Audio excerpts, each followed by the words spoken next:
সবাই কেমন আছো? আজকে অনেকটাই লেট হয়ে গেল, তাও দিনটা শুরু করছি লেটেই। সবে চা বানানো হলো,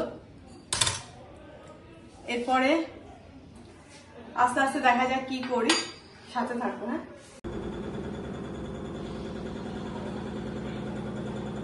আজকে রান্না করতে হবে না, সব থেকে আমার কাছে আনন্দের বিষয়। রান্না করাটা খুব বড় একটা হ্যাপা আমার কাছে, আর রোজ রোজ রান্না করতে ভালো লাগে না। তো যাই হোক, রান্না করতে হবে না, তো সেই জন্য ঝটপট আমি মেশিন চালিয়ে দিয়েছি। বেশ কিছু জামা কাপড় করার ছিল, ওয়াশ করার ছিল। তো আর 4 মিনিট বাকি হলেই আমার জামা কাপড়টা বাইরে দিয়ে দেবো ব্যালকনিতে। ব্যাস, আমার কাজ আজকের মতো মোটামুটি শেষ।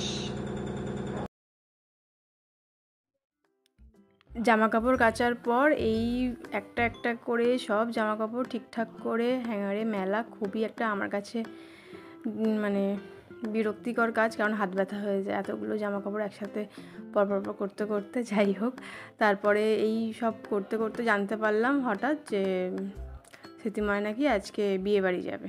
তো আগে তো কোনো কিছুই বলে না আমাকে। তো যাই হোক, তো তাড়াতাড়ি ওর খাবার এসেছিলো, ভাতটা করলাম, যেটা বললাম আজ রান্না করার বেশি কিছু ছিল না। তো এই ও খেয়ে নিল, চিংড়ি মাছ দিয়ে, আর চিকেন ছিল আগের দিনের, চিকেনটা গরম করে দিলাম, ও খেয়ে নিল। তো আমি তো এত রিচ খাই না এখন, আর আস্তে আস্তে ছেড়ে দিচ্ছি। রিচ খেয়ে খেয়ে আমার প্রচণ্ড ওয়েট বেড়ে যাচ্ছে। যে 2020-21 আমি যেমন ছিলাম তার থেকে অনেক অনেক বেশি আমরা ওয়েট গেইন করে ফেলেছি অলরেডি। তো সেই জন্য আমি ঠিক করলাম রান্না যখন করিনি, আজকে আমি শুধু এই ডিমের পোচ আর আলু সেদ্ধ দিয়ে খেয়ে নেবো। তো খেতে বসার একটু আগে মনে পড়লো, ও আমার জেঠিমা তো আবার আমার জন্য আলুর দম পাঠিয়েছিল আগের দিনকে। তো যাই হোক, তো আলুর দম, ডিমের পোচ আর ভাত চটপট করে খেয়ে নিলাম। অলরেডি অনেক দেরি হয়ে গেছিলো। তো যাই হোক, খেতে একটু রেস্ট নিলাম। রেস্ট নিয়ে তাহলে আমিও ঠিক করলাম যে আমিও, ও যখন থাকবে না, আমিও তাহলে একটু চেতলার বাড়ি থেকে ঘুরে আসবো, ওখানে জেঠিমার কাছ থেকে। তো অলরেডি তখন 3:30 বাজতেছে, আমি তাড়াতাড়ি করে খেয়ে নিলাম। ডোডো, জানো কালকে তোমার বেবির সাথে দেখা হয়েছিল, ডোডো টু। সত্যি বলছি, তুমি আমার স্কুটিতে ঘুমু করবে আজকে? তুমি কি আমার স্কুটিতে ঘুমু করবে আজকে ডোডো? ও ডোডো, তুমি কি আমার স্কুটিতে ঘুমু করবে আজকে? ওরা তো বের করে দেবে বাবা, থাকতে দেবে না, গেট বন্ধ করে দেবে।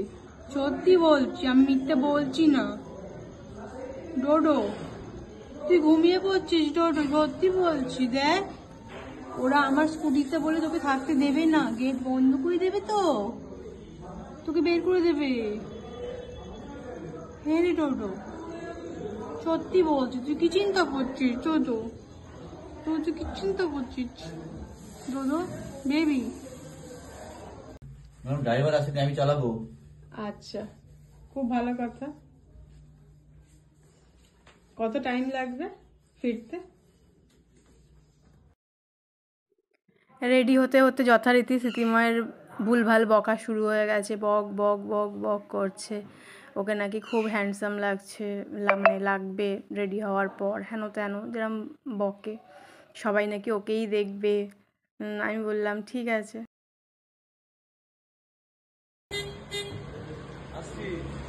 যাই হোক, এই যে ও বেরিয়ে গেল। এবার আমিও রেডি হয়ে ফাটাফাট বেরোবো, নাহলে অনেক দেরি হয়ে যাবে আবার ফিরতে। কারণ আমি চেতলায় গেলে একদম মানে বক বক করতে করতে আমি অনেক লেট করে ফেলি, ফেরার জন্য দেরি হয়ে যায়। না না বকো না, আমাকে লাগছে বাবা। বাবা বকছে বকছে বকছে বকছে, হ্যাঁ কামড়াচ্ছিস, বকছে বকছে, কামড়াচ্ছিস তুই, হ্যাঁ বকছে বাবা, বকছে বাবা। ঝিঙ্কু দাদা আবার কি বলছে? কামড়াতে তো মৌমাছিকে বাবা, তোকে দেবো। ঝুঙ্কু দাদা বকছে কুট্টুকে মারা যাবে না বাবা। ঝুঙ্কু দাদা বকছে ঠাম্মিকে, তোমাকে বকা যাবে না।